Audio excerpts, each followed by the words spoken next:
Hi, I'm Griffin Johnson, the Armchair Historian. The invasion of Normandy on June 6, 1944, or D-Day as it's more commonly known, is one of the most well-documented events of the Second World War. Countless books, movies, and even video games have covered the landings on the Normandy coast in great detail. Yet it can be confusing to figure out exactly how each landing was different, what the German defenses looked like, and what exactly happened once the invasion forces got off the beaches. As such, we'll be zooming out from the chaos on the ground to give you a bird's-eye perspective of the D-Day landings. First, we'll be flying across the American sectors from the chaotic nighttime drop of the Airborne all the way to the advance off of Omaha Beach. One of the most widely used firearms by the US military on D-Day and throughout the Second World War was the M1 Garand. Described by General Patton as the greatest battle implement ever devised, its reliability and accuracy on the battlefield has been well documented, and thanks to the sponsor of today's video, Goat Guns, you can own your high-quality die-cast miniature-scale model of this iconic firearm. Ranging from 4 to 15 inches in length, Goat Guns models are designed to be as accurate as possible to their functional counterparts, up to and including authentic wooden finishes and leather shoulder straps. This makes designs like the Garand, as well as other models like the Thompson submachine gun, stand out all the more, while little details like detachable magazines, moving parts, and dummy rounds add a sense of realism that no plastic model could hope to match. Ordering is easy, and you get a 10% discount if you order a bundle of 3 models, and a 20% discount when you order 10. Support our channel by clicking our link in the description below and start building your Goat Guns collection today.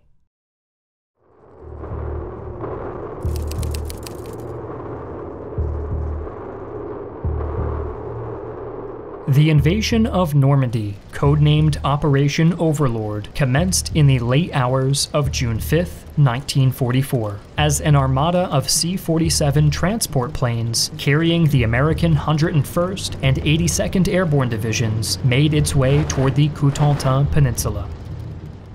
The elite paratroopers were entrusted with the crucial task of paving the way for the seaborne forces landing at Utah Beach just after dawn. The 101st would secure the causeways between the towns of Saint-Martin-du-Verreville and Poupeville, while the 82nd would capture the crossroads at the town of Saint-Mère-Église and secure the vital bridges across the Mérida River at Chef du Pont and La Fère-Menor. However, things go awry almost immediately as thick inland cloud cover and intense ground fire complicated things for the pilots. In the resulting chaos, most paratroopers miss their drop zones entirely as they are scattered all across the peninsula. Those who land safely nonetheless manage to quickly form makeshift units as they make their way to the nearest objective. In most cases, the confused German defenders are quickly overwhelmed. Saint-Mère-Église becomes the first French town to be liberated at around 4:30 a.m. as men of the 82nd dig in for the expected counterattack at the La Fère-Menor and Chef du Pont bridges to the west. The bulk of the 101st due east, in the meantime, are in the process of clearing the 5 causeways to the landing beach, where the invasion force anchored just offshore is about to make its approach.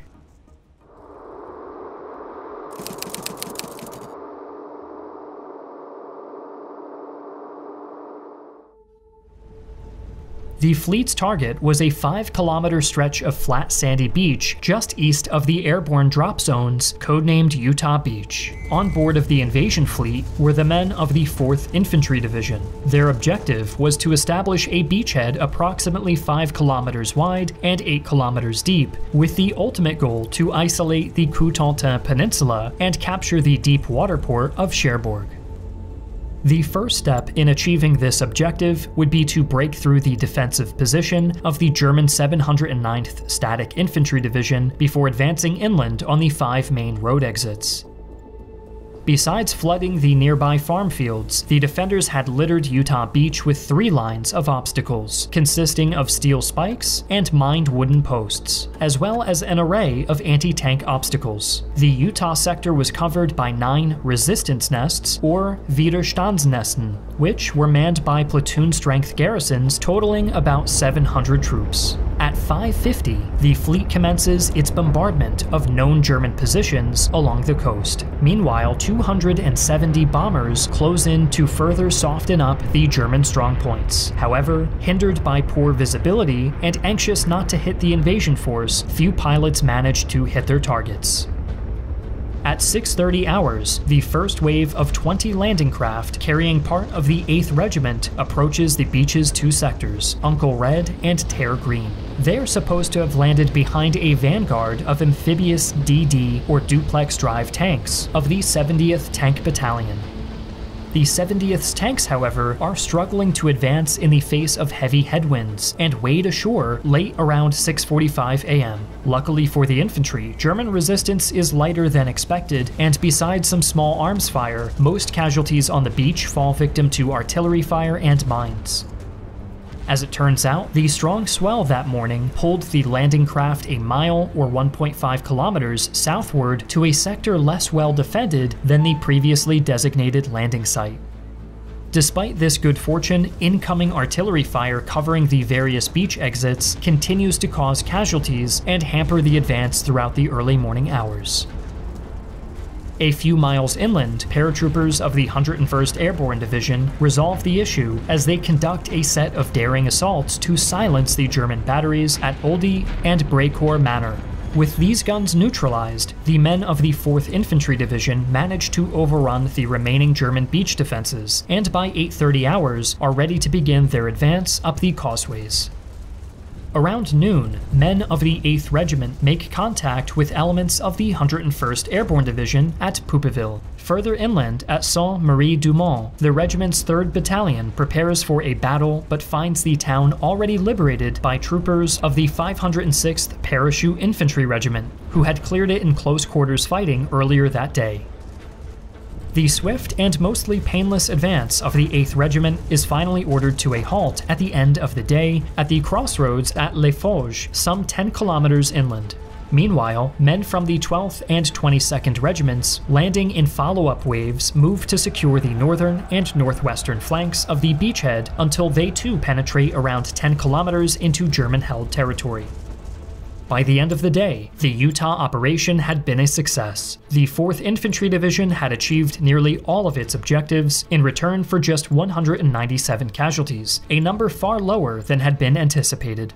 The airborne divisions had suffered more heavily during their chaotic nighttime drop, but they too had managed to achieve the majority of their primary objectives. Within 24 hours, the Americans had established a firm beachhead on the Cotentin Peninsula through a mixture of exemplary skill and sheer luck. Some 23,250 men and 1,700 vehicles were ashore, with countless more to follow in the days, weeks, and months to come. These fortunes, however, would be in short supply for the American forces set to land further east.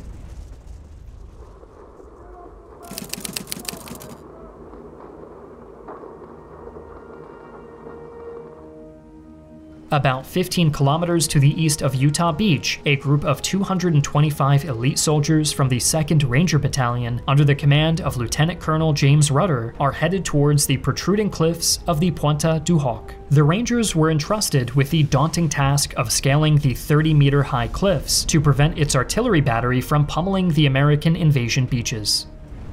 Once on top, the Americans would have to fight their way through a series of defensive works and obstacles manned by men from the 716th Static Infantry Division in order to reach the gun emplacements. Things don't start out well for Rudder's men on D-Day. His troops are scheduled to land at 6:30, but due to a navigational mishap, they don't reach the beach until 10 past 7. The alerted Germans greet the Rangers with small arms fire, grenades, and even rocks as the latter begin making their way up the cliff. By 7:30 hours, the first exhausted Rangers have made their way to the top to find a moon-like landscape of deep craters created by preliminary bombardment. In a wild and frenzied scene, Rudder's men storm the emplacements only to find that the guns are not there. Fears that their sacrifice had been for nothing are soon alleviated when a patrol finds that the guns are intact in a field just behind the Puente. With their main objective completed, the remaining Rangers dig in for the inevitable German counterattack and wait to be relieved by the invasion force landing at the neighboring Omaha Beach.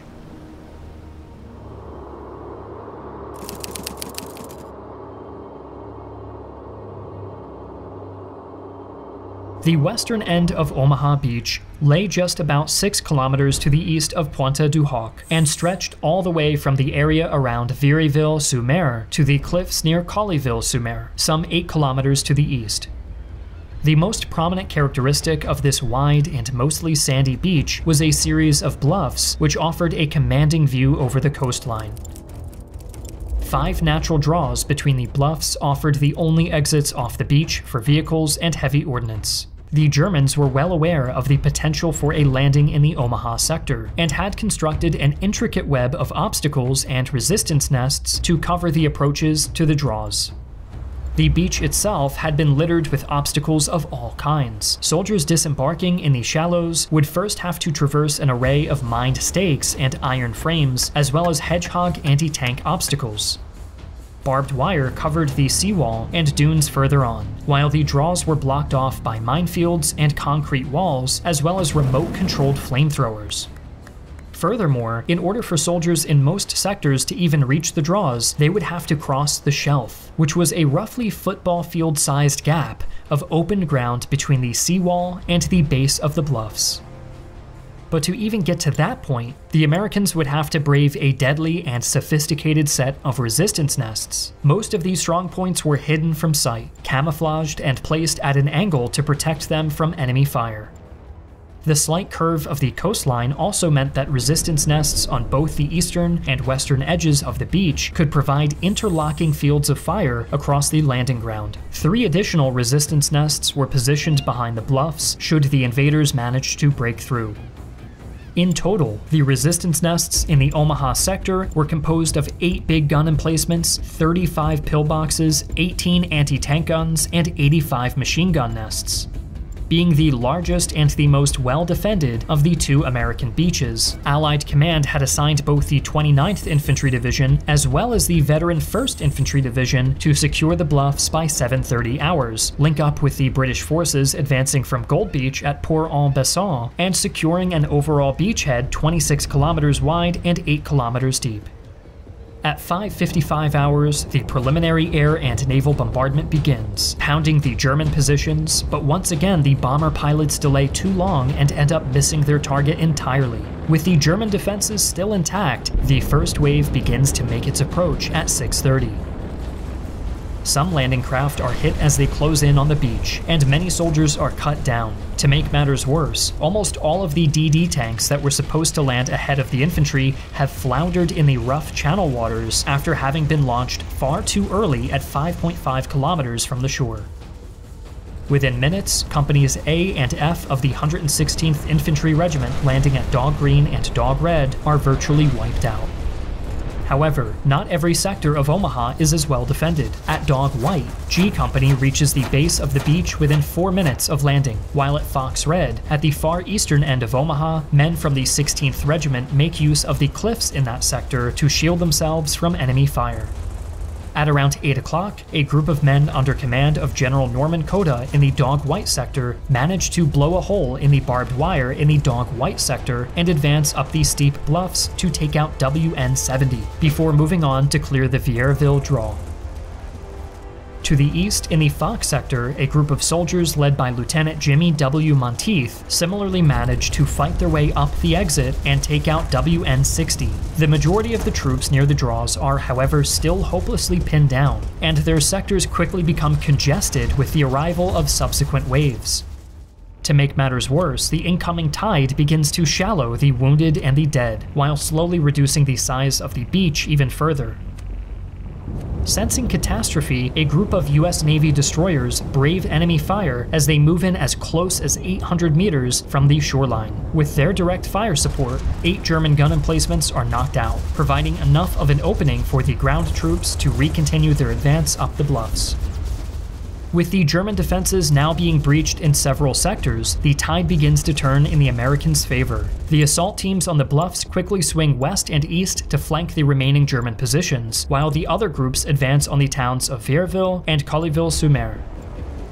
By the end of the day, the Americans at Omaha had secured the bluffs, but the advance off the beach had only reached 1.5 kilometers inland. This precarious foothold on the Normandy coast had come at the cost of over 4,000 US casualties. Still, Omaha had been secured, and the Germans lacked the strength to attempt to push the Americans back into the channel.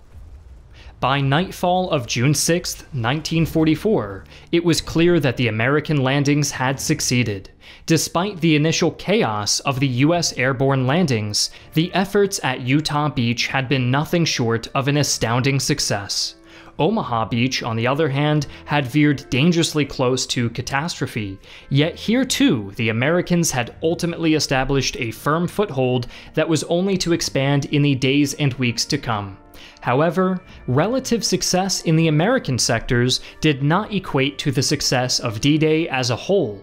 Arguably the most important of all the landings on June 6th were taking place further to the east, where British forces were attempting to capture the medieval city of Caen, and prepare for a clash with the brunt of the German armored reserves.